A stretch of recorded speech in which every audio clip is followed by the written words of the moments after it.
Assalamualaikum warahmatullahi wabarakatuh. Saya Milatul Hakimah. Kali ini akan menjelaskan di chapter 6 tentang mendapatkan pemahaman dari sistem kontrol internal klien.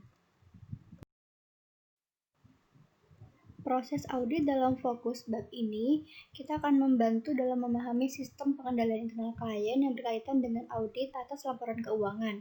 Ini melibatkan pemahaman tentang apa yang dimaksud dengan istilah pengendalian internal, tujuan pengendalian internal yang diberlakukan oleh manajemen, komponen pengendalian internal, dan memperoleh pemahaman tentang sistem pengendalian internal klien. Bab ini juga akan membahas pentingnya mengevaluasi bagaimana desain dan implementasi pengendalian akan mencegah kesalahan penyajian material terjadi atau bagaimana mereka akan mendeteksi dan mengoreksi kesalahan penyajian material setelah terjadi implikasi dari ketiadaan pengendalian internal.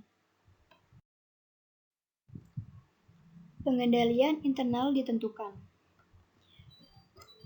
Pengendalian internal adalah konsep yang sangat luas dan mencakup semua elemen organisasi, sumber daya, sistem, proses, budaya, struktur, dan tugasnya. Ketika elemen-elemen ini digabungkan, mereka mendukung organisasi untuk mencapai tujuannya. Pengendalian internal sendiri didefinisikan dalam standar audit sebagai proses yang dirancang, diterapkan, dan dipelihara oleh pihak yang bertanggung jawab atas tata kelola, manajemen, dan personel lain untuk memberikan keyakinan memadai tentang pencapaian tujuan entitas dengan memperhatikan keandalan pelaporan keuangan, efektivitas dan efisiensi operasi, dan kepatuhan terhadap hukum dan peraturan yang berlaku. Istilah pengendalian mengacu pada setiap aspek dari satu atau lebih komponen pengendalian internal.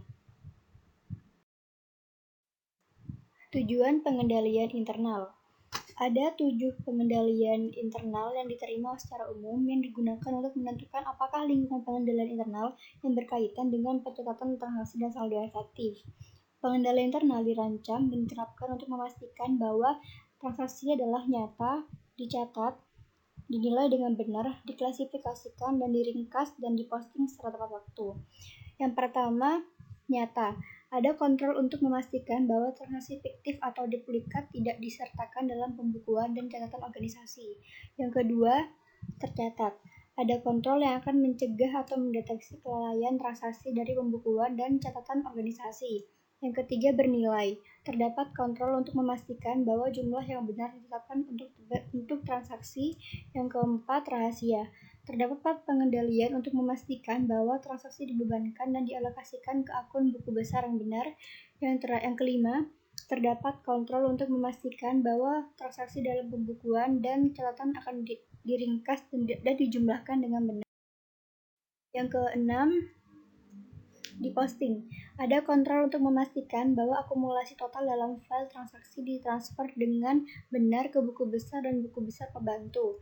Yang terakhir, tepat waktu. Terdapat kontrol untuk memastikan bahwa transaksi dicatat dalam akuntansi yang benar sesuai dengan periode.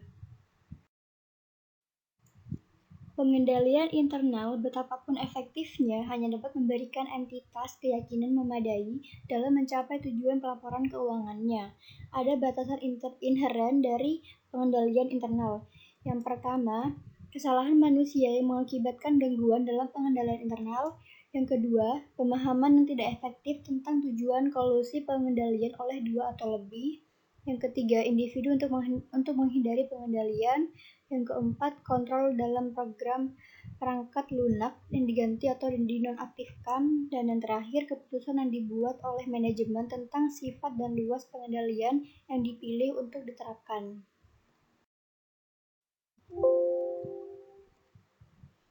Pengendalian internal tingkat entitas. Sebagaimana diatur dalam MASA 315, pengendalian internal terdiri dari 5 komponen.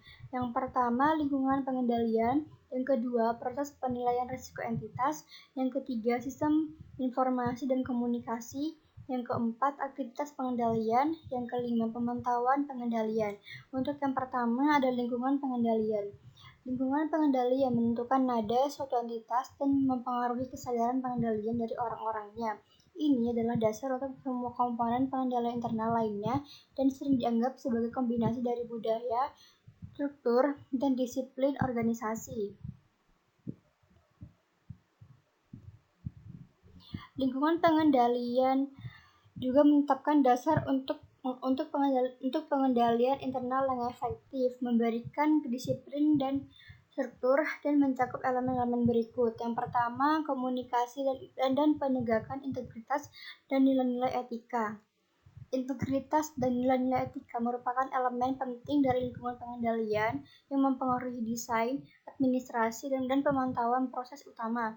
Integritas dan perlakuan etis adalah produk dari organisasi etis dan standar perilaku, bagaimana mereka dikomunikasikan dan bagaimana mereka dipantau dan ditegakkan dalam aktivitas bisnisnya. Yang kedua, komitmen terhadap kompetensi. Komitmen manajemen terhadap kompetensi mengacu pada pertimbangan tingkat keterampilan yang diperlukan untuk pekerjaan tertentu dalam organisasi dan memastikan bahwa staf dengan keterampilan yang diperlukan dipekerjakan dan disesuaikan dengan pekerjaan yang tepat. Yang ketiga, partisipasi pihak yang bertanggung jawab atau tata kelola. Lingkungan pengendalian organisasi dipengaruhi signifikan oleh dewan direksi dan pihak lain yang bertanggung jawab atas tata kelola entitas, misalnya anggota komite audit atau CEO. Yang keempat, filosofi manajemen dan gaya operasi. Pemahaman tentang filosofi dan gaya operasi manajemen diperlukan untuk mengidentifikasi faktor-faktor yang mempengaruhi sikap manajemen terhadap pengendalian internal. Yang kelima, struktur organisasi. Struktur organisasi klien menyediakan kerangka kerja di mana aktivitasnya untuk mencapai tujuan seluruh entitas direncanakan, dilaksanakan, dan dikendalikan dan dipantau. Yang keenam, penetapan wewenang dan tanggung jawab. Penetapan wewenang dan tanggung jawab mencakup bagaimana wewenang dan tanggung jawab untuk aktivitas operasi ditetapkan, dan bagaimana hubungan pelaporan dan hierarki otoritas dibuat. Untuk yang terakhir, kebijakan dan praktik sumber daya manusia. Kebijakan dan praktik sumber daya manusia berkaitan dengan perekrutan, pelantikan, pelatihan, evaluasi, konseling, promosi, dan kompensasi karyawan. Proses penilaian risiko entitas. Semua entitas, terlepas dari ukuran, struktur, sifat, atau industri, menghadapi risiko di semua tingkatan dalam organisasi. Risiko akan mempengaruhi kemampuan entitas untuk bertahan hidup, bersaing, tumbuh, dan meningkatkan kualitas hidup, layanan, dan orangnya. Proses penilaian risiko entitas adalah proses untuk mengidentifikasi dan merespon risiko bisnis.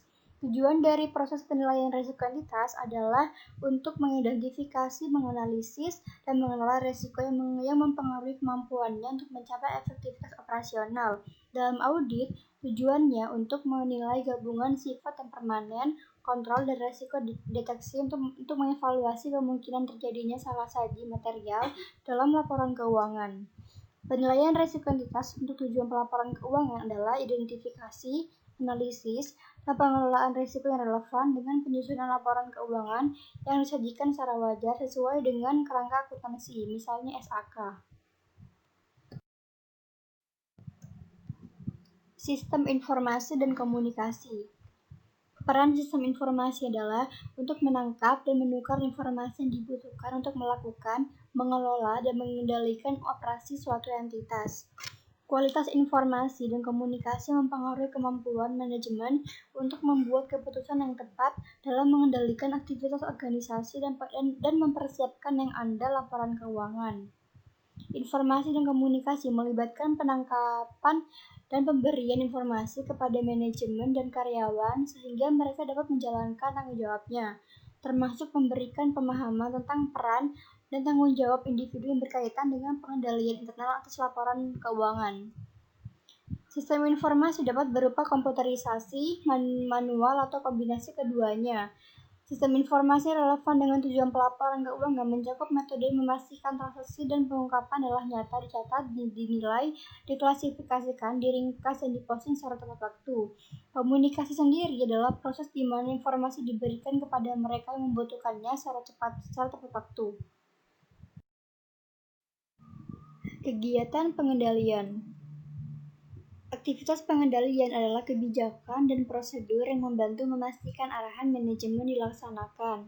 Mereka membantu menjamin bahwa tindakan yang diperlukan diambil untuk mengatasi risiko yang mempengaruhi pencapaian tujuan organisasi.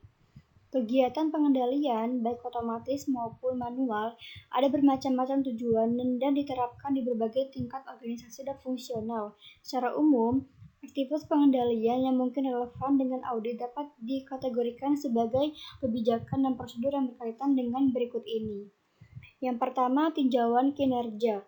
Kegiatan pengendalian ini mencakup peninjauan kinerja aktual versus anggaran, perakiraan dan kinerja periode sebelumnya, dan menghubungkan kumpulan data yang berbeda atas satu sama lain, bersama dengan analisis hubungan dan tindakan investigasi dan korektif.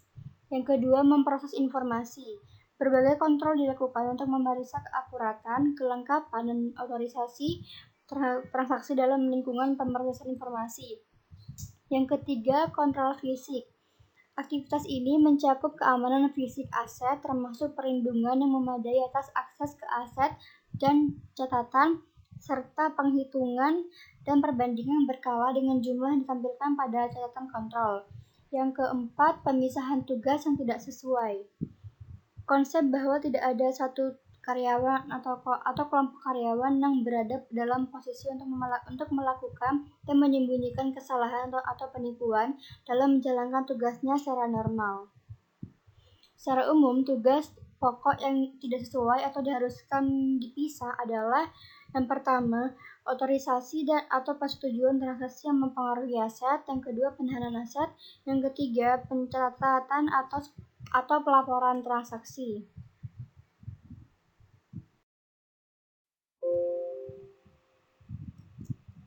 Pemantauan pengendalian. Setelah menetapkan dan memelihara pengendalian internal, tanggung jawab penting manajemen adalah memantau pengendalian untuk menilai apakah pengendalian tersebut beroperasi sebagaimana dimaksud dan dimodifikasi untuk perubahan kondisi secara tepat waktu. Pemantauan sendiri adalah proses penilai kualitas kinerja pengendalian internal dari waktu ke waktu dengan mempertimbangkan apakah pengendalian beroperasi sebagaimana mestinya dan memastikan pengendalian dimodifikasi sebagaimana mestinya untuk perubahan kondisi.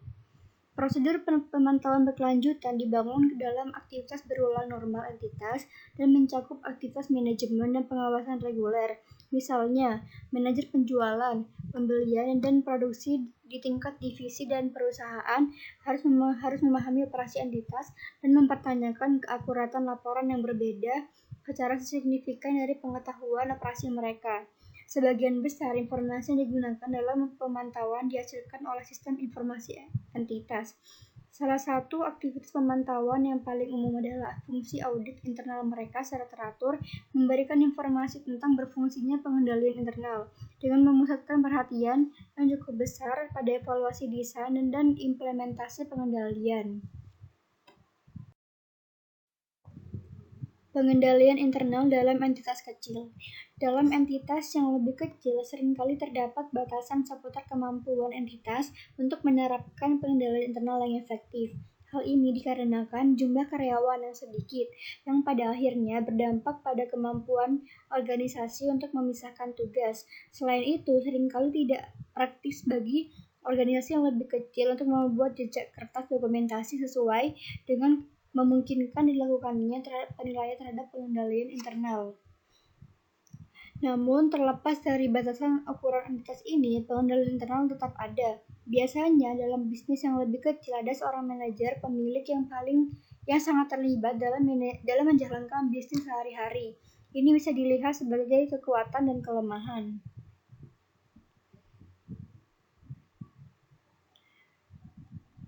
Resiko pengabaian manajemen dapat dikurangi dengan menetapkan kebijakan dan prosedur yang terdokumentasi. Namun, jika tidak ada prosedur atau pengendalian seperti itu, resiko pengabaian manajemen perlu dikurangi dari perspektif audit dengan pelaksanaan prosedur audit tambahan melalui peningkatan prosedur substantif. Pengendalian internal tingkat transaksi. Kontrol tingkat transaksi adalah kontrol yang mempengaruhi transaksi untuk kelompok transaksi tertentu. Contoh arus transaksi, proses penjualan. Alur transaksi dalam proses penjualan tipikal untuk klien yang menjual barang meliputi pemrosesan pesanan, persetujuan kredit, pengiriman barang, faktur pelanggan, dan pencatatan penjualan, dan piutang dagang. Alur transaksi untuk klien yang menjual layanan adalah sama, tetapi bukannya mengirimkan barang atau klien menjual atau melakukan layanan. Untuk contoh arus transaksi proses biaya penjualan. Biasanya perusahaan manufaktur memiliki sistem persediaan yang mencatat pergerakan fisik persediaan dan sistem penetapan biaya yang mengakumulasi biaya persediaan. Sistem ini terintegrasi dengan software akuntansi untuk mencatat pergerakan persediaan dan biaya penjualan. Mendokumentasikan pengendalian internal. Sebelum auditor menguji pengendalian internal, mereka perlu mendokumentasikan pemahaman mereka tentang pengendalian tersebut. Bentuk dokumentasi yang paling umum meliputi berikut ini. Yang pertama, narasi. Bentuk dokumentasi ini adalah yang paling umum, terutama di lingkungan yang lebih kecil, di mana aktivitas akuntansi dan pengendalian internal sederhana, atau di mana aliran transaksi tertentu relatif sederhana dan langsung. Kemudian yang kedua, diagram alir dan diagram logika. Bentuk dokumentasi ini digunakan di lingkungan yang lebih besar dan lebih kompleks. Ini melibatkan auditor yang meringkas setiap langkah aliran transaksi dari awal hingga akhir. Yang ketiga, kombinasi narasi dan diagram alur. Pendokumentasian kontrol internal ini biasanya berupa halaman yang dibagi menjadi dua bagian dengan diagram alur proses di sisi kiri dan narasi yang menjelaskan setiap langkah dalam aliran di sisi kanan.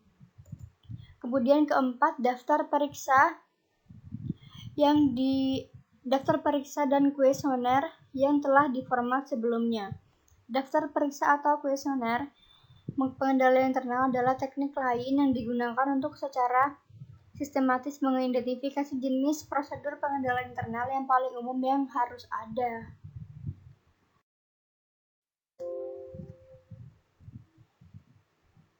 Mengidentifikasi kekuatan dan kelemahan dalam sistem pengendalian internal. Hasil penting lainnya dalam memahami sistem pengendalian internal diterapkan oleh klien adalah kemampuan untuk melakukan observasi, menarik kesimpulan, dan menawarkan rekomendasi mengenai kekuatan dan kelemahan yang diamati. Sementara, klien akan lebih sering tertarik untuk mendapatkan umpan balik dari auditor eksternal mengenai kekuatan relatif dari pengendalian internal mereka. Fokus biasanya pada area kelemahan yang diidentifikasi. Hal ini karena kelemahanlah yang meningkatkan risiko kesalahan penyajian material yang tidak terdeteksi oleh pengendalian dan proses manajemen. Dan area kelemahan juga di mana auditor biasanya melakukan pengujian substantif tambahan untuk mengatur potensi kesalahan penyajian material. Surat manajemen. Surat manajemen, terkadang disebut sebagai surat rekomendasi, adalah penyampaian yang disiapkan oleh tim audit dan diberikan kepada pihak yang bertanggung jawab atas tata kelola. Surat manajemen membahas kelemahan pengendalian internal dan hal-hal lain yang ditemukan selama audit. Tujuan dari surat manajemen adalah untuk memberitahu klien tentang rekomendasi auditor untuk meningkatkan pengendalian internalnya. Meskipun tidak wajib memberikan umpan balik mengenai kelemahan pengendalian internal secara tertulis, auditor biasanya lebih suka memberikan rekomendasi mereka dalam bentuk surat atau laporan untuk menghindari ambiguitas atau kebingungan tentang pengamatan, kesimpulan, dan rekomendasi yang telah mereka buat.